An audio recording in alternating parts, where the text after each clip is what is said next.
अब मैं यहीं से शिफ्ट हो रहा हूं हमारे दूसरे पार्ट पे, द वेंटिलेशन परफ्यूजन रेशियो, बहुत लिंक्ड है इसी से कॉन्सेप्ट। वेंटिलेशन को वी से करते हैं शो, परफ्यूजन को क्यू से करते हैं। पहले तो ये साइन इनको रिमेंबर कर लो।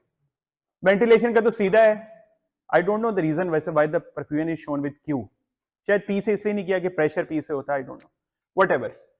वेंटिलेशन ओवर परफ्यूजन, मैंने आपको पिछले लेक्चर में एक बात समझाई थी, which ventilation is important to us, the ventilation of whole respiration tract or the alveoli, alveolar ventilation। उस दिन डेड स्पेस को तो डिस्कस इसीलिए किया था। डेड स्पेस का कॉन्सेप्ट बात ही क्यों है इसके बारे में होती क्यों है, क्योंकि हमने पहुंचना है उस पार्ट तक जो एक्चुअली पार्टिसिपेट करता है द एक्सचेंज ऑफ गैसेस। तो मैं यहां पे एक छोटी सी चीज ऐड कर रहा हूं।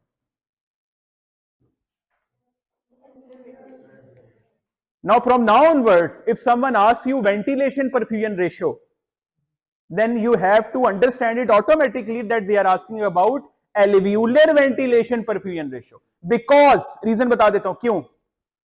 परफ्यूजन का मतलब क्या है, the blood supply to the alveoli है, मैटर वो कर रही है ना, एल्वियोलाई को ब्लड कितना पहुंच रहा है जिसमें ऑक्सीजनेट होना है, मैटर तो वो करता है, तो वेंटिलेशन भी फिर कौन सी मैटर करती है, जो एल्वियोलाई को पहुंच रही है। अब जरा इसकी वैल्यूज पुट करते हैं, उस दिन हमने निकाली भी थी, एल्वियोलर वेंटिलेशन कितनी थी, 4200 ml और 4.2 लीटर, तो 4.2 को राउंड ऑफ करके 4 लिख लेते हैं, 4 लीटर। कार्डिक आउटपुट कितनी होती, 5 लीटर पर मिनट, तो परफ्यूजन वही हो जाएगी ना, कार्डिक आउटपुट सारी की सारी पहुंचेगी 1 मिनट में पल्मोनरी कैपिलरीज में, एओर्टा में भी जाएगी, इधर भी आएगी, पूरा चक्कर कंप्लीट करती। So what is the value of ventilation perfusion ratio, ratio का यूनिट नहीं होता ना, you people know that there is no unit. So अब सुन लो, ये बुक में नहीं लिखा, अब मैं बताने लगा आपको।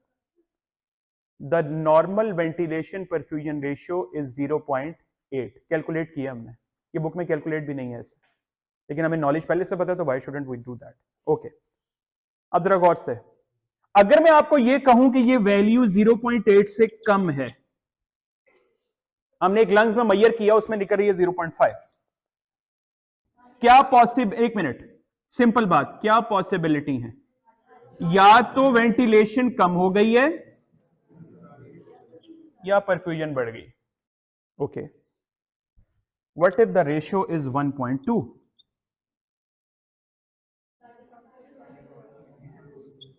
या तो वेंटिलेशन क्या हो गई है, इंक्रीज हो गई है, या परफ्यूजन क्या हो गई है, कम हो। नॉमिनेटर डिनोमिनेटर, आई थिंक हमें पता है, हमारी मैथ्स बहुत बुरी है, लेकिन इतना हमें पता है, इतना इससे तो ये फर्क पड़ता है रेशियो। अब जरा, अब एक minute, what happens, I have a question, will give you 30 seconds again, what happens to ventilation perfusion ratio at apex of the lungs, I give you 30 seconds, does it remain normal, does it increase, does it decrease।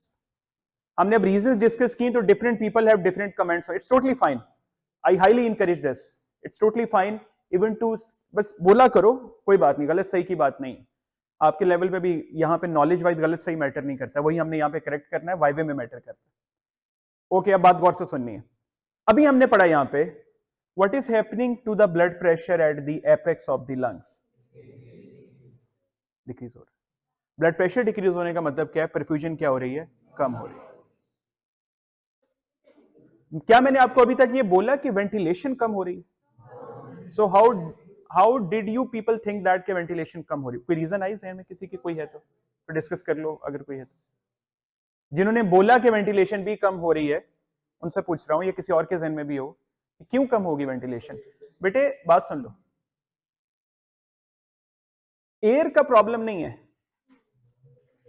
और अगली interesting बात बताऊं आपको, air सिर्फ heart के level पे enter नहीं हो रही है लंग्स में, ब्लड तो सिर्फ हार्ट से निकल के जा रहा है ना, इसलिए ग्रेविटी का इफेक्ट आ रहा है, एयर का तो कोई प्रॉब्लम नहीं। एल्वुलाई यहां भी पड़े हुए हैं, यहां भी है, यहां भी है, पूरे लंग्स में फैले हुए हैं, और वो तो अपना अपना जो ऑक्सीजन है उनको पहुंच रही है वहां पे। So what are the chances, हम ये नहीं कहते 100% ऐसा होता है, what are the chances here that ventilation may not change, ये कोई rule remain same, present indefinite tense नहीं लगा रहा मैं यहां पे, समझ रहे हो ना?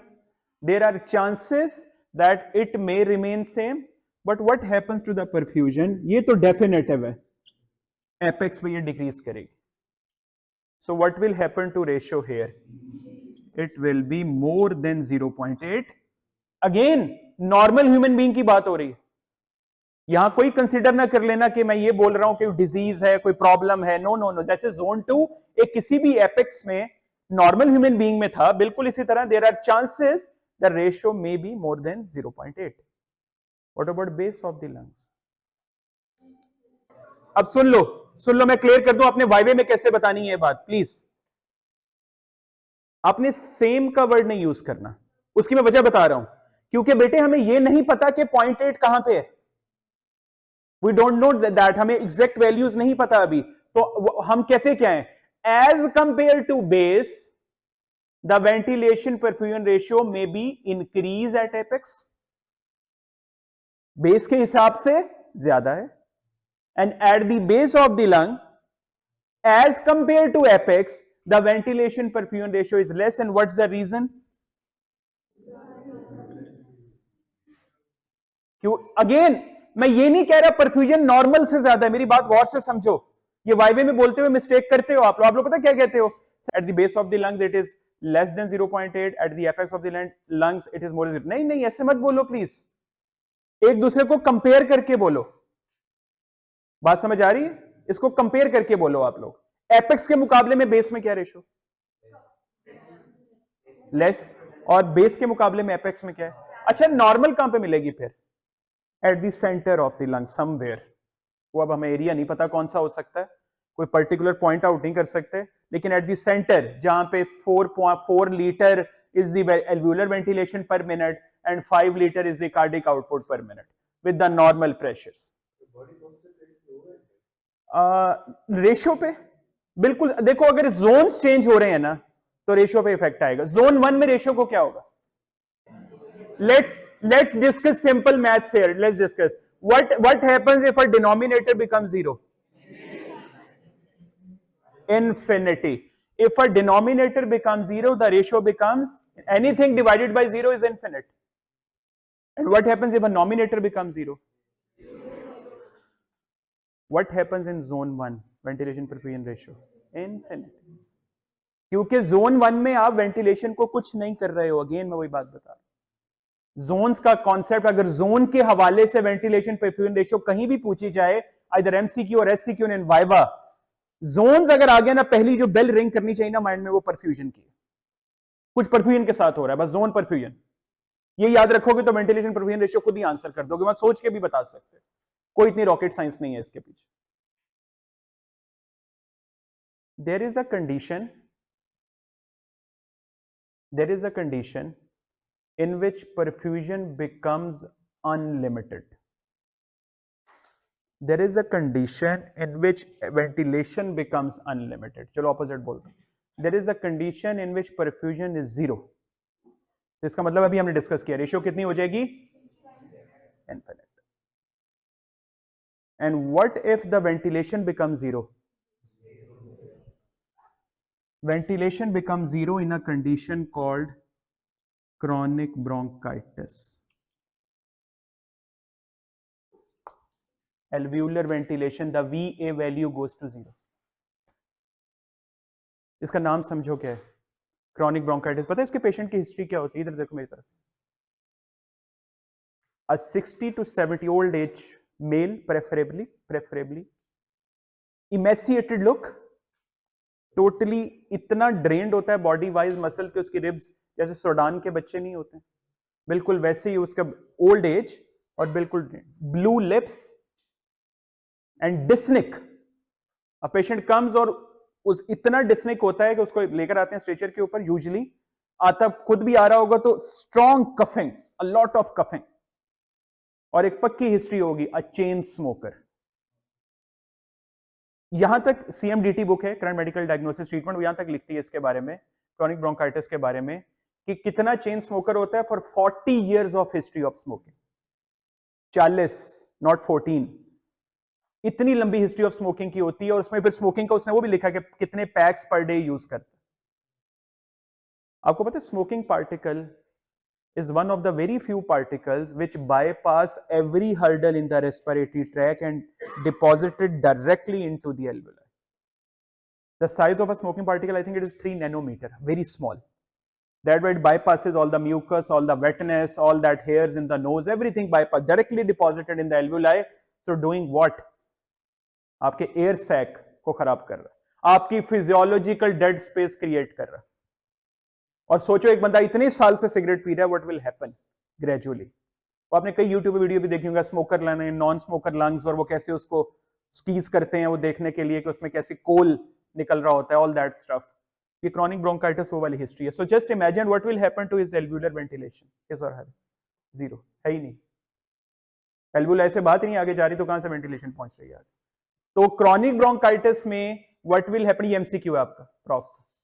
क्रॉनिक लिखा होता है in which of the following condition the ventilation perfusion ratio may be zero. Chronic bronchitis पांचों डिजीज लिखी होंगी आज.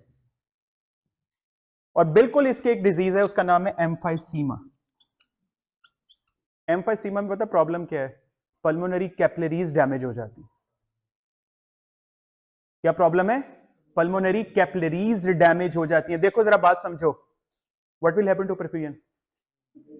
जीरो, डिक्रीज नहीं है अब जीरो. परफ्यूजन पल्मोनरी कैपिलरी किसी ने डैमेज कर दी तो पीछे बचा क्या? तो अब इस केस में what will happen to ratio? Infinite. अभी मैं आपको एक इंटरेस्टिंग चीज अगली बताने लगूं इनको इकट्ठा करके. जल्दी से मेरे साथ बोलना. What happens to ventilation perfusion ratio in chronic bronchitis? What's the reason? Alveolar ventilation is zero. अब डिक्रीज नहीं कहना, अब डिक्रीज इंक्रीज की बात ही नहीं, अब zero, simple. And what will happen to the ventilation perfusion in emphysema? Why infinity? Perfusion goes to zero. Why it happens? Damage to the walls of the pulmonary capillaries. इन दोनों को combination में एक बड़ा famous नाम देते हैं, COPD, chronic obstructive pulmonary disease. अभी कल COPD का डे भी सेलिब्रेट हुआ है हॉस्पिटल में. There was a walk also for that awareness of this disease. अच्छा, दोनों की हिस्ट्री बिल्कुल डिफरेंट है. COPD की अभी हिस्ट्री क्या बताई? ओल्ड एज, थिन लीन, ब्लू, डिस्निक, स्मोकर. ये यूजुअली फीमेल, पिंक अपीयरेंस होती है, नॉन स्मोकर. बिल्कुल ही ऑपोजिट उसके क्रॉनिक ब्रोंकाइटिस के. लेकिन दोनों को कॉम्बिनेशन में एक ही नाम क्यों दे रहे हैं, हालांकि वेंटिलेशन परफ्यूजन रेशियो इतनी ज्यादा एक्सट्रीम पे है, एक में जीरो एक में इन्फिनिटी. इनको कंबाइंड है क्योंकि दोनों में प्रॉब्लम सेम है, क्रॉनिक ऑब्स्ट्रक्टिव पल्मोनरी डिजीज. दोनों के अंदर एक ही चीज इफेक्ट हो रही है, ऑक्सीजन नहीं मिल रही ब्लड को, इसीलिए दोनों को इकट्ठा कर रहे हैं यहां पे. एक में ब्लड नहीं है, एक में एयर नहीं है, लेकिन एट द रिजल्ट बॉडी को सेम नुकसान है, बॉडी को ऑक्सीजन नहीं पहुंच रही सही तरीके से. पता नहीं आप लोगों ने इसको किस तरह लिया है, जिस तरह मैंने आपको आज पढ़ाया है. इसको प्लीज वाइवे में ना बहुत टेक्निकली बोलने वाली बातें हैं, इसको थोड़ा समझ लेना, फिर बोलना आसान हो जाएगा. अगेन पहली मिस्टेक मैं बता रहा हूं, ओवर द इयर्स मिस्टेक है ये. बेटे, do you know anything about zones of the lungs? Sir yes, there are 3 zones of the lungs. यहीं पे ब्रेक. अब मैं अगर यहां पे किसी बच्चे को, मैंने तो अब रोकना छोड़ दिया, मैं किसी को रोकता था वो बिल्कुल ही जोन ही उड़ जाते थे सारे. बेटे लंग्स, मेरा सवाल होता था, लंग्स में तीनों जोन होते हैं?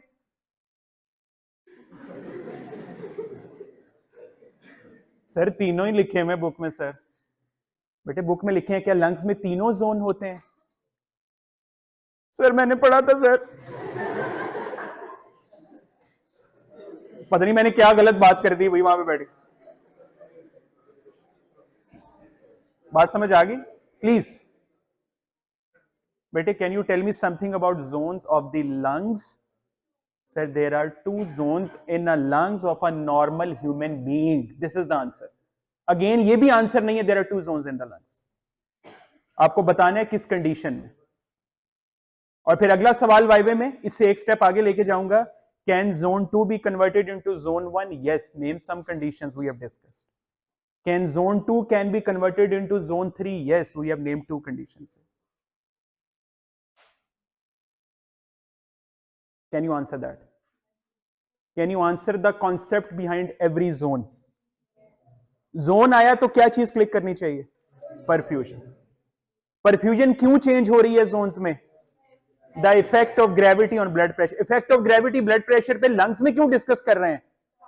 लंग्स का साइज बहुत बड़ा, इसलिए मैंने स्टेप लैडर पैटर्न के तहत करके ना आपको एक कॉन्सेप्ट देने की कोशिश की, ताकि हर चीज के पीछे एक रीजनिंग हो आपके जहन में, एक बिल्डिंग ब्लॉक खड़ा होता है। मेरे जहन में तो ये ऐसे ही है जैसे मैंने आपको करवाया। एंड द सेकंड कॉन्सेप्ट जो इसी से लिंक्ड है वो वेंटिलेशन परफ्यूजन रेशियो का। ये नॉर्मल भी होती है एक नॉर्मल ह्यूमन बीइंग में, एक नॉर्मल ह्यूमन बीइंग के एपेक्स में ज्यादा भी होती है, एक नॉर्मल ह्यूमन बीइंग के बेस पे कम भी होती है, टेंडेंसी है इसकी। लेकिन इन्फिनिट या जीरो किसी नॉर्मल ह्यूमन बीइंग में नहीं हो सकती। अगर इन्फिनिट और जीरो होगी तो वो डिजीज्ड है, वो डिजीज लंग है। वो अब आपको ये बताना है वहां पे कि जीरो का इन्फिनिट, अगर नाम नहीं भी याद आ रही कंडीशन, डोंट वरी, सिर्फ मैथ्स को जहन में ले आओ कि कोई रेशियो जीरो कब होगी, जब नॉमिनेटर जीरो होगा। कोई रेशियो इन्फिनिट कब होगी, जब डिनोमिनेटर, आपको पता है कि नॉमिनेटर में एल्वुलर वेंटिलेशन है, तो उसको जीरो कब करना है? हाँ, जहां पे नहीं, क्रॉनिक ब्रोंकाइटिस। परफ्यूजन को जीरो कहां पे करना है? Emphysema, pulmonary capillary damage. Is it clear? मैं एक आपको 5 मार्क्स का क्वेश्चन करवाने लगा, लेकिन किसी और एंगल से। आपने मुझे वैल्यूज आपने लिखवानी। If it is venous blood, मुझे लिखवाओ PO2 उसमें कितना होता है, PCO2 कितना होता है? 40, 45 millimetre of mercury. Of course time बचाने के लिए भी यूनिट नहीं लिख रहा, but you have to write it whenever you have to. Clear? Venous ब्लड में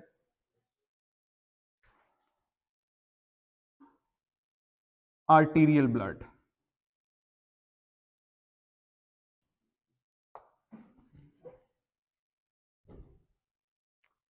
बताओ PO2 PCO2 कितना?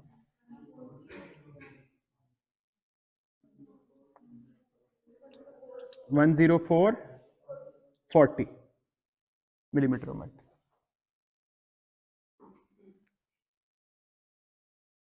क्लियर?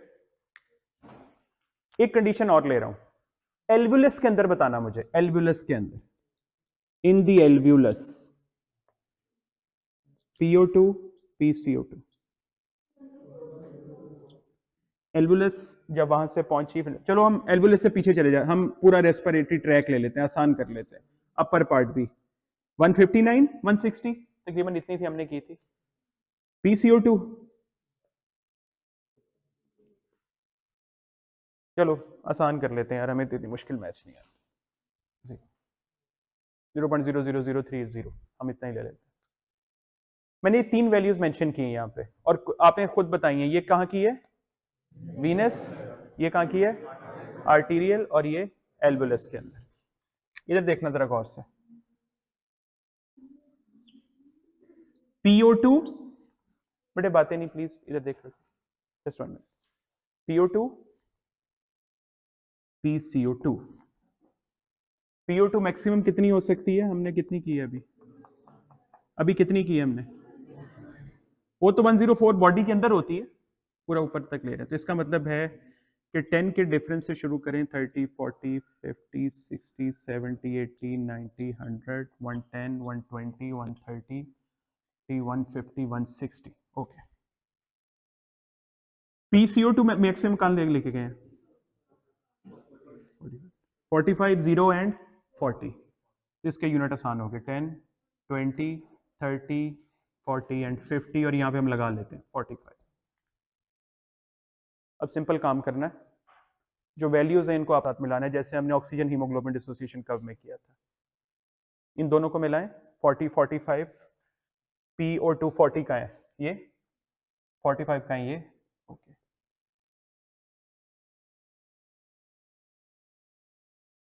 फर्स्ट मैं साथ ब्रैकेट में लिख देता हूं, हमने क्या लिया जी? PO2 ली है 40, PCO2 कितना लिया है? 45। ये वैल्यू मिलाते हैं। PO2 159 किधर है? इधर ही, तो यहाँ यही बन जाएगा। ये कितना है? 0, तो ये तो इधर ही निकल आएगा। 0 ना, डॉट मैंने थोड़ा सा ऊपर लगाया ताकि नजर आ जाए, वरना तो वैसे लाइन के ऊपर ही आ जाएगा ऑलमोस्ट। तीसरी कौन सी वैल्यू रहेगी जो आर्टीरियल ब्लड में है? 104, ये है। दूसरा कौन सा है 40, ये है।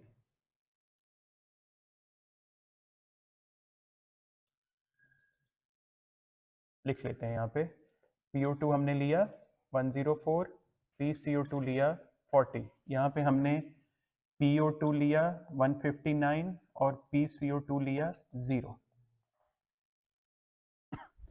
तीनों पॉइंट्स को मैं मिला रहा हूं।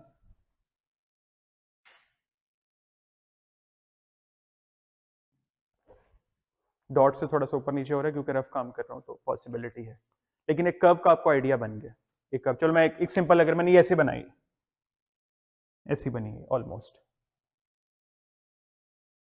This diagram is called as ventilation perfusion diagram.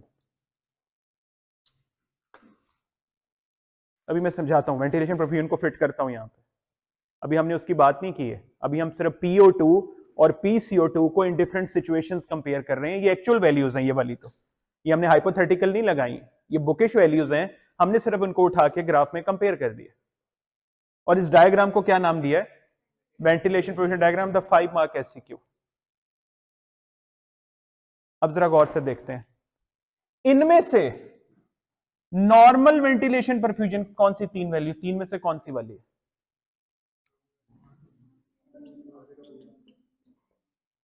Normal, क्योंकि जब ये वैल्यू थी तभी तो वेंटिलेशन हो गई थी और परफ्यूजन आ रही थी, तभी तो PO2 ब्लड में 104 हो गया और PCO2 निकल के जब चली गई तो ब्लड में कितनी रह गई? बेटे P है, ये ब्लड की बात हो रही है, बात समझ लो यहां पे, ठीक है? तो इसलिए ये कितना रह गया यहां पे 40। इसका मतलब है जब नॉर्मल लंग्स रेस्पायर कर रहे थे तभी तो ये काम हुआ। ये सिचुएशन कब होगी? जस्ट इमेजिन कि ब्लड में लगातार यही है, जरा गौर से सोचो, क्या हो रही है रेस्पिरेशन, तो क्या जीरो हो रहा है? VA/Q में से क्या जीरो होगा कि ये ब्लड में यही रहे? आई नहीं, ऑक्सीजन ही नहीं आ रही, तभी तो ब्लड में अभी तक 40 है ऑक्सीजन। CO2 निकल ही नहीं रही, तभी तो ब्लड में PCO2 कितना है? 45। तो जब ये जीरो है तो इस सिचुएशन में VA/Q क्या होगी? Zero. So we are left with only one situation.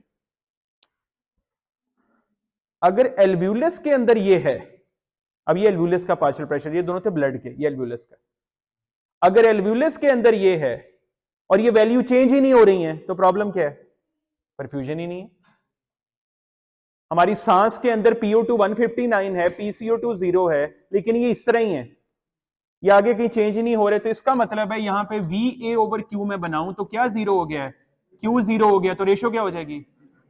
Infinite. This is a completely labelled ventilation perfusion diagram. मैंने आपको डायरेक्ट ग्राफ बनाने के बाद नहीं समझाया, साथ साथ ग्राफ बनाया सिचुएशन को डिस्कस करके। इसमें पता है ये ग्राफ भूलेगा क्यों? मैं भी बता देता हूं, ये ज्यादा भूलने वाला ग्राफ है, क्योंकि इस ग्राफ में बेसिकली वेंटिलेशन परफ्यूजन रेशियो तो कैलकुलेट कर रहे हैं, लेकिन ये ग्राफ ना वेंटिलेशन और परफ्यूजन के दरमियान नहीं है। इसमें एक्स और वाई एक्सिस पे वेंटिलेशन परफ्यूजन नहीं है। In X axis we are using what? PO2। In Y axis we are using PCO2। और फिर मैंने वो तीन वैल्यूज बताई जो एक्चुअली में पॉसिबल है ह्यूमन बॉडी में। दो ब्लड के अंदर है, एक एल्वुलस, एल्वुलस या रेस्पिरेटरी ट्रैक के अंदर, एक वहां पे। और मैंने आपको सिचुएशन बताई है कब कब होगा। इसमें अब वेंटिलेशन परफ्यूजन को हमने ऐड कर दी, तो ये 0.8 है। तो इसका मतलब है जब ग्राफ नीचे जा रहा है तो 0.8 से वैल्यू क्या हो रही है? इंफिनिटी लेके जा रहे हो ना, तो इंक्रीज होते होते कहां पहुंच गई? इंफिनिटी। और ये डिक्रीज होते होते कहां पहुंच गई? जीरो। इसका मतलब है ग्राफ जब अपवर्ड जा रहा है, ये लेफ्ट हैंड साइड पे है, तो the ventilation perfusion ratio is decreasing, and the graph is going down side, और on the right side the ventilation perfusion ratio is. वैसे बाय द वे यहां पे मुझे एक बात याद आ गई, अगर किसी की वेंटिलेशन परफ्यूजन रेशियो, हाँ दो बातें ये डिस्कस कर लेते, मेरे आगे मैंने डिस्कस करनी थी। अगर वेंटिलेशन परफ्यूजन रेशियो बढ़ रही है, गौर से मेरी बात सुननी है, तो क्या वेस्ट हो रहा है? परफ्यूजन और वेंटिलेशन? वेंटिलेशन। दोबारा सुन लो मेरा सवाल, अगर वेंटिलेशन परफ्यूजन रेशियो इंक्रीज हो रही है 0.8 से, तो पहले तो मुझे बताओ कि क्या इंक्रीज हो रहा है? वेंटिलेशन, और परफ्यूजन इज डिक्रीजिंग। हम वेंटिलेशन को कांस्टेंट भी ले लें तो परफ्यूजन कम। वेस्ट क्या हो रहा है? एयर और ब्लड। एयर। परफ्यूजन तो ऑलमोस्ट जीरो पे जा रही है, तो वेस्ट क्या हो रहा है? एयर।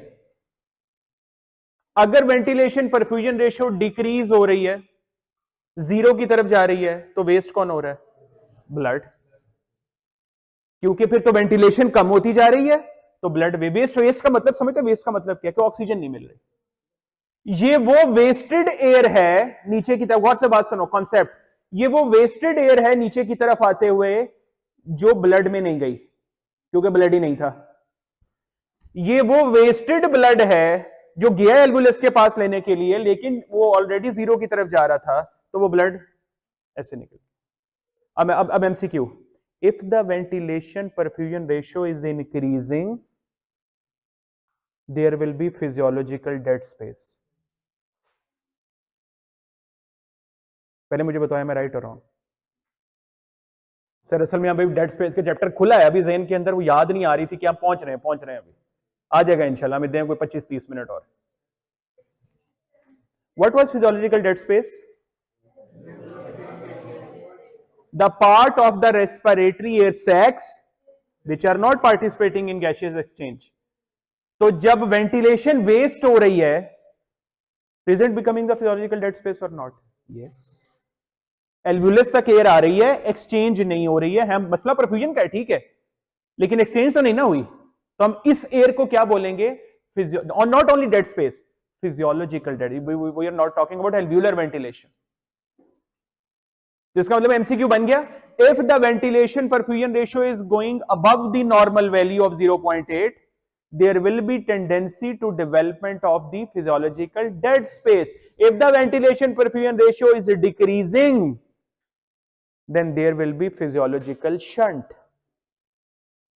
shunt का वर्ड यूज हुआ था पहले, तो इसका मतलब है dead space is wasted air, shunt is wasted blood. ये वर्ड ना जहन में रख लेना, रेस्पिरेशन से रिलेटेड। कहीं भी पढ़ो ना एमसीक्यू एससीक्यू में, फिजियोलॉजिकल शंट ब्लड की बात कर रहा है, ब्लड का पूछ रहा है, ब्लड की बात कर रहा है, परफ्यूजन की बात हो रही। और डेड स्पेस की बात करें तो किसकी बात हो रही है? एयर की, वेंटिलेशन की बात हो रही है। क्या ये एमसीक्यू आप हैंडल कर सकते हो? इसका मतलब है दो डिफरेंट टॉपिक एसोसिएट हुए यहां पे, dead space with the ventilation perfusion ratio. अब मुझे बताओ, अगर किसी का नॉर्मल है ventilation perfusion ratio, physiological shunt होगा, फिजियोलॉजिकल डेड स्पेस होगी, या कुछ भी नहीं होगा? कुछ भी नहीं होगा। Why? Nothing is wasted, all the air is properly giving oxygen to all the blood and all the RBs are properly being oxygenated, end of story. But if there is extra air, not enough blood, physiological dead space. बेटे ये जो point बनाए ना, ये वाले दो, ये extremes हैं, इनके दरमियान क्या होगा? यहां पे क्या है? यहां पे क्या है? यहां है डेड स्पेस और शंट। एक्सट्रीम पे जाके तो सारी ही डेड, यहां पे क्या हो जाएगा? सारी ही फिजियोलॉजिकल डेड स्पेस। जितनी एल्वुलर वेंटिलेशन है, सारी फिजियोलॉजिकल डेड स्पेस। यहां पे क्या होगा? जितनी परफ्यूजन है, सारे का सारा फिजियोलॉजिकल शंट।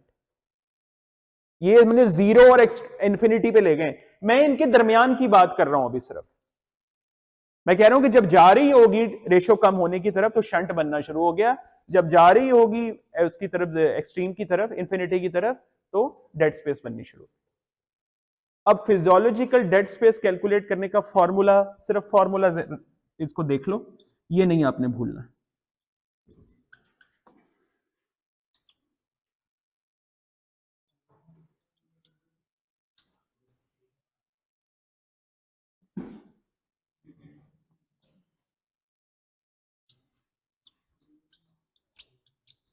इधर देखो, हाँ एक चीज रह गई इसमें।